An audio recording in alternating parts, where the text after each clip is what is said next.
Página de abertura. Do livro Pão Nosso, psicografado por Francisco Cândido Xavier, pelo Espírito Emmanuel. Número da mensagem: 161. Título: Vós que dizeis? E perguntou-lhes: E vós, quem dizeis que eu sou? Lucas 9:20.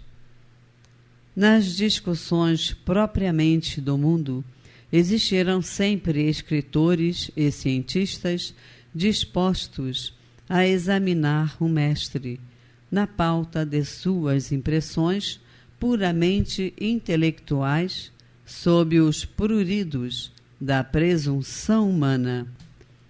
Esses amigos, porém, não tiveram contato com a alma do Evangelho, não superaram os círculos acadêmicos e nem arriscam títulos convencionais numa excursão desapaixonada através da revelação divina naturalmente.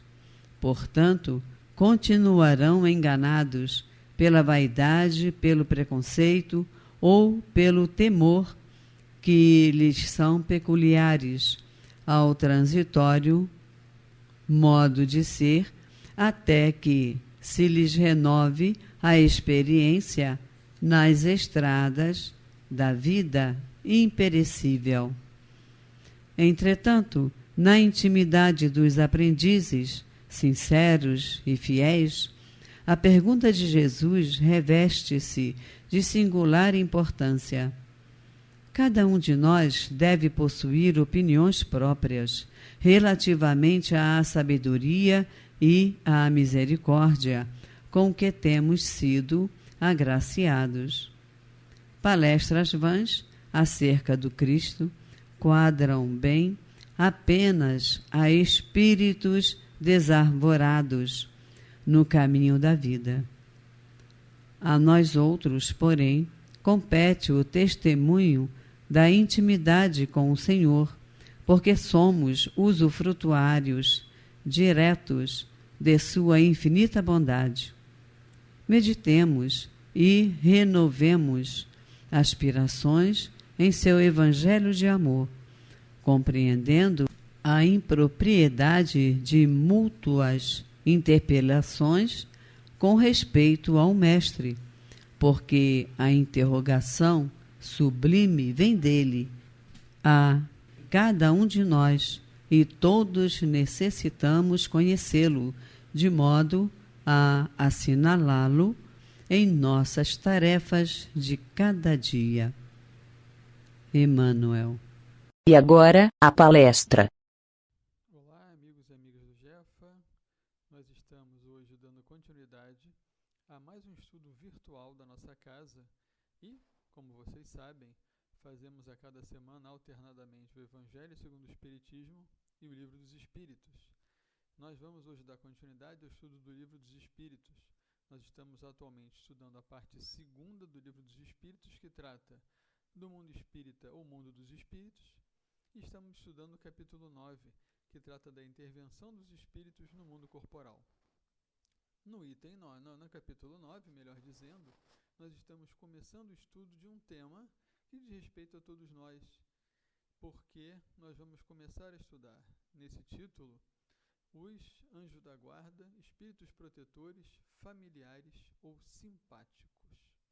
E nós sabemos, os anjos da guarda são uma crença antiga, que não é própria do espiritismo, ou seja, anteriormente a ele, já várias religiões têm essa crença sobre o anjo da guarda. E é interessante que o Livro dos Espíritos vem nos ajudar o nosso entendimento, dando mais detalhes sobre essas situações. Temos realmente um anjo da guarda? Temos realmente um espírito que se interessa por nós e fica ligado a nós durante a nossa vida corporal para nos instruir, para nos orientar, para nos consolar? É isso que nós vamos ver nessas questões que se seguem. Vamos estudar da questão 489 à questão 494. Indo, portanto, à questão 489, Kardec pergunta o seguinte aos espíritos: os espíritos que se lhe há espíritos que se ligam particularmente ao indivíduo para protegê-lo? E os espíritos dizem, sim, o irmão espiritual é o que chamais o bom espírito ou o bom gênio. Portanto, há sim espíritos que se ligam particularmente a cada um de nós para nos proteger, para nos orientar, para nos guiar no nosso caminho durante a nossa vida de encarnados. Portanto, se nós imaginarmos que temos aproximadamente 8 bilhões de encarnados em nosso mundo material, temos 8 bilhões de espíritos protetores que acompanham a cada um de nós. Esses espíritos ficam ligados a nós e nos conduzem nessas tarefas da vida. Indo à questão 490, Kardec vai começar a detalhar um pouco melhor essa questão a respeito dos espíritos protetores. Kardec vai perguntar o seguinte: o que se deve entender por anjo da guarda? E os espíritos da codificação dizem: o espírito protetor pertencente a uma ordem elevada. Então, o anjo da guarda, esse espírito que se liga a nós particularmente para nos proteger, ele é pertencente a uma ordem mais elevada. E assim deve ser. Evidentemente, o espírito protetor, o anjo da guarda, tem que ser de uma ordem mais elevada do seu protegido, tem que lhe ser superior em moralidade, superior em conhecimento, em inteligência, para que possa guiá-lo adequadamente. De outra forma, se o anjo da guarda, o espírito protetor, fosse da mesma categoria evolutiva, da mesma categoria espiritual do seu protegido, ele estaria sujeito às mesmas dúvidas, às mesmas provas, enfim, às mesmas dificuldades, e talvez não conseguisse orientar o seu protegido, porque ele próprio, em muitas circunstâncias, pela falta de experiência e muitas vezes pela sua evolução moral incipiente, estaria precisando, ele próprio, também de orientação e de mentoria, se assim podemos dizer. Portanto, é óbvio imaginar-se que o anjo da guarda, o espírito protetor, é de uma categoria espiritual, de uma ordem espiritual mais elevada do que seu protegido. Mas, se o livro dos Espíritos diz que o espírito protetor sempre pertence a uma ordem elevada, o Evangelho segundo o Espiritismo, no seu capítulo 28, que é a coletânea de preces espíritas, ele vai especificar isso de uma forma melhor. Lá, no item que fala da prece aos anjos guardiães e aos espíritos protetores, Kardec, em seu texto introdutório às preces, diz que o anjo da guarda, o espírito protetor, os termos são sinônimos, é sempre um espírito superior. E, na verdade, superior no sentido absoluto do termo, não apenas superior ao seu protegido, mas superior como categoria espiritual. Se nós lembrarmos bem, nós temos as categorias espirituais, e entre os espíritos bons, nós temos 4 divisões: os espíritos benévolos, os espíritos de ciência, os espíritos de sabedoria e os espíritos superiores. Então, é a esses espíritos superiores como categoria que Kardec se refere no Evangelho segundo o Espiritismo, quando fala desses espíritos protetores. Portanto, pertence sim a uma ordem elevada, mas mais especificamente é um espírito superior. Indo adiante aqui no nosso estudo, na questão 491, Kardec pergunta qual é a missão do espírito protetor. E nós vamos ler aqui a resposta literalmente, porque ela é bastante elucidativa. Dizem aqui os espíritos: a de um pai em relação aos filhos, conduzir seu protegido pelo bom caminho, ajudá-lo com seus conselhos, consolá-lo nas aflições e sustentar sua coragem nas provas da vida. Portanto, o espírito protetor é como se fosse um pai em relação aos filhos, que vai protegê-los, vai conduzi-los, vai orientá-los, vai dar coragem a esses filhos nos momentos de dificuldade. Poderíamos considerar o nosso espírito protetor também como se fosse um irmão mais velho, aquele que se interessa por nós, que já é mais experiente em várias circunstâncias da vida espiritual, evidentemente, inclusive, de tal modo que ele vai poder nos orientar, nos fortalecer, nos dar coragem nas provas da vida. De tal modo que o contato com o espírito protetor é um recurso do qual nós devemos lançar mão com frequência. Mais adiante, no estudo aqui desses itens do Livro dos Espíritos, os próprios Espíritos vão nos dizer isso, né? Que nós não tenhamos receio, vergonha, medo de estarmos sempre em contato com o nosso anjo da guarda, com o nosso Espírito protetor, que nós possamos, na verdade, nos achegar a ele, tornar esse laço mais próximo, tornar esse laço mais apertado, de tal modo que nós, também pelas nossas boas atitudes, bons pensamentos, boas palavras, consigamos nos tornar mais próximos deles para sermos mais sensíveis aos seus conselhos. Esses conselhos que nos chegam pela intuição, pelas boas ideias, pelo consolo que nos atinge, pela presença deles perto de nós.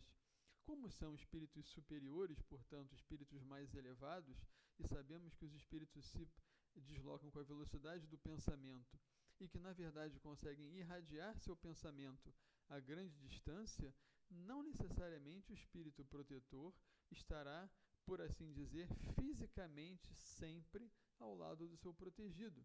Na verdade, ele pode estar a grandes distâncias, mas pelo seu pensamento estar acompanhando o seu protegido e ajudá-lo sempre que for necessário. Portanto, resumindo aqui o que os espíritos dizem, né? Trata-se de um pai, de uma mãe ou de um irmão mais velho, né? Que ele nos nos conduz pelo bom caminho, nos ajuda com seus conselhos, nos consola nas aflições e nos sustenta nas provas da vida. Então, ressaltando os verbos, né, que os espíritos protetores fazem por nós. Eles nos conduzem, nos ajudam, nos consolam e nos sustentam. Eles são, evidentemente, emissários de Deus próximos de nós, para que nós possamos triunfar nas nossas provas, para que nós possamos, aceitando seus bons conselhos, nos conduzir bem e realizarmos o objetivo das nossas encarnações, que é sairmos delas melhor do que nós entramos. Indo à pergunta 492. O espírito protetor está ligado ao indivíduo desde o seu nascimento? Portanto, esse espírito que nos guia, nos conduz, nos protege, nos ajuda e nos consola, ele está ligado a nós desde o nosso nascimento? O que os espíritos dizem? Desde o nascimento até a morte. Portanto, eles nos acompanham pela vida toda. Muitas vezes, ele o segue após a morte na vida espiritual, e mesmo através de muitas existências corporais, já que tais existências não passam de fases bem curtas da vida do espírito. Então, o nosso espírito protetor não apenas nos acompanha nessa encarnação, mas como também pode nos seguir no mundo dos espíritos depois que nós desencarnarmos e, como os espíritos dizem, muitas vezes nos seguem através de várias existências corporais, ou seja, um espírito que é nosso amigo, que é chegado a nós e que, querendo trabalhar pelo nosso progresso, pode ser o nosso anjo guardião, nosso espírito protetor, não apenas nessa encarnação, mas em várias. Quem sabe, se o nosso anjo protetor, nosso espírito guardião atual, né, ele já não esteve conosco em existências anteriores, como encarnado, por exemplo, mas também pode já ter estado conosco em existências anteriores, já como nosso espírito protetor. É o espírito protetor atual, nessa encarnação, e pode continuar sendo em encarnações mais para frente. Então, daí nós vemos o grau de dedicação, o grau de interesse que esses espíritos têm conosco, né, dedicando uma parte do seu tempo, da sua atenção, do seu trabalho nessa tarefa de nos ajudar nas provas da vida. Pergunta 493. A missão do espírito protetor é voluntária ou obrigatória? Ou seja, o espírito protetor que acompanha o seu protegido, a missão dele é voluntária? Ou seja, ele pede para proteger determinado indivíduo? Ou é uma missão obrigatória? Ou seja, ele não tinha nenhuma afinidade em especial por aquele que vai encarnar, mas ele é designado para ser o espírito protetor daquele indivíduo. Será que essa sua missão, então, essa sua tarefa, ela é voluntária ou ela é obrigatória? O que os espíritos nos dizem? Eles dizem: o espírito é obrigado a velar por vós, já que aceitou essa tarefa, mas pode escolher os seres que lhes são simpáticos. Para alguns é um prazer, para outros uma missão ou um dever. Então, para alguns espíritos que já nos conhecem de outras encarnações, que querem trabalhar pelo nosso progresso, que têm afeto por nós, essa missão de nos ajudar, de nos amparar e instruir é um prazer. Eles já têm afinidade conosco, têm afeto por nós e por isso se candidatam, se voluntariam para serem nossos espíritos protetores. Por outro lado, em determinadas situações, o espírito protetor é um espírito que talvez não tivesse nenhuma ligação anterior conosco, mas ele é designado por Deus, pela espiritualidade superior, para realizar essa tarefa. Uma vez que ele seja designado para isso, ele fica ligado a nós e vai realizar as mesmas funções de outro espírito que tivesse se voluntariado para isso. Ou seja, para alguns é um prazer, para outros é uma missão ou é um dever. É alguma coisa que eles são convidados a fazer ou são designados para fazer e vão procurar cumprir essa tarefa com o máximo da sua dedicação, com o máximo do seu zelo, com o máximo do seu interesse, como evidentemente é natural dos bons espíritos, em especial dos espíritos superiores, né? E continua aqui a pergunta 493 no seu subitem A.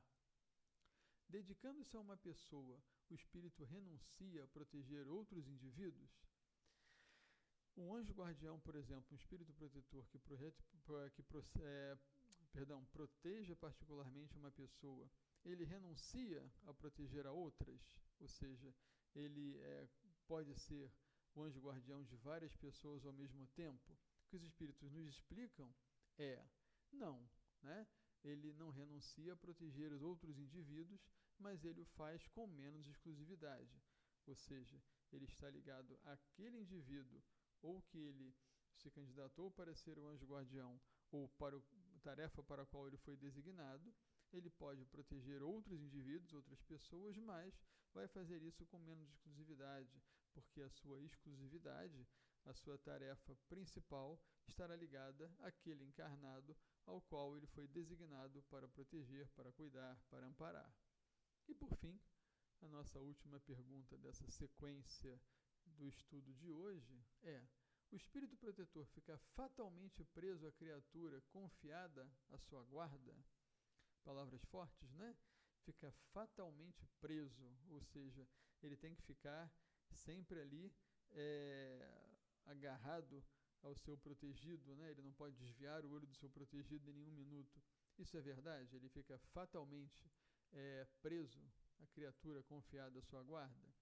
Ora, nós sabemos que, como nós já tivemos oportunidade de dizer, que os espíritos mais elevados, eles têm uma possibilidade maior de irradiação do seu pensamento, de tal modo que eles, mesmo estando distantes de nós, não precisam estar ali ao nosso lado fisicamente, por assim dizer, o tempo todo. Eles podem irradiar o seu pensamento e nos acompanhar a grandes distâncias. Então, dizer que ele fica fatalmente preso, nesse sentido de ter que estar todo o tempo ao nosso lado, não é assim. Ele pode continuar atuando como nosso anjo guardião, mesmo estando à distância, uma vez que para os bons espíritos, os espíritos superiores, a distância nada representa, uma vez que eles podem se deslocar com muita rapidez e também, mesmo de onde eles estão, podem continuar nos acompanhando e nos ajudar. Mas a resposta do Livro dos Espíritos vai por um caminho um pouco diferente, né? Se o espírito protetor fica fatalmente preso à criatura que ele protege. Dizem aqui os espíritos: acontece frequentemente que alguns espíritos deixam sua condição de protetor para desempenhar diversas missões, mas nesse caso, outros os substituem. Então, algumas vezes, um espírito que está designado para espírito protetor de um determinado indivíduo, ele tem que realizar uma outra missão. Uma missão, evidentemente, que imaginamos deva ser uma missão de relevo, de tal modo que ele tem que abandonar o seu papel de espírito protetor e realizar a missão a que ele se propõe. Mas, nesse caso, aquele que é o seu protegido não fica desamparado, por assim dizer, não fica desprotegido, porque, nesse caso, outros espíritos o substituem. Então, se aquele designado para a nossa proteção tem que realizar outro tipo de missão, outro tipo de trabalho, e com isso não pode permanecer no papel de protetor, não ficará nenhum desencarnado sem espírito protetor, porque outros assumirão seu lugar. E é de se imaginar que, terminada a missão, aquele espírito original, nosso anjo da guarda, ligado conosco desde o nascimento, retornará ao seu posto para prosseguir na sua tarefa de nos orientar e de nos ajudar. Portanto, meus amigos, esse é um recurso inestimável que nós temos e do qual talvez muitos de nós não lembremos com tanta frequência. A possibilidade de recorrermos ao nosso anjo da guarda nos momentos de aflição, nos momentos de dúvida, nos momentos de uma decisão importante a fazer. Por que não? Por que não entrar em um momento de recolhimento? Por que não dirigir-lhe uma prece? Mas, não sei o nome de meu anjo da guarda, não há problema nenhum. Não é preciso que ele tenha um nome para nós, até porque muitos dos espíritos que fizeram a sua evolução no planeta não têm nomes conhecidos para nós. Viveram vidas, muitas vezes, longe dos holofotes, obscuras, por assim dizer, mas realizaram a sua evolução espiritual e agora, como bons espíritos que são, podem nos ajudar. Portanto, não tem nomes para nós, mas basta que nós nos dirijamos a eles como nosso próprio anjo da guarda, como nosso espírito protetor, ou que nós os designemos pelo nome do espírito que nos provoca simpatia.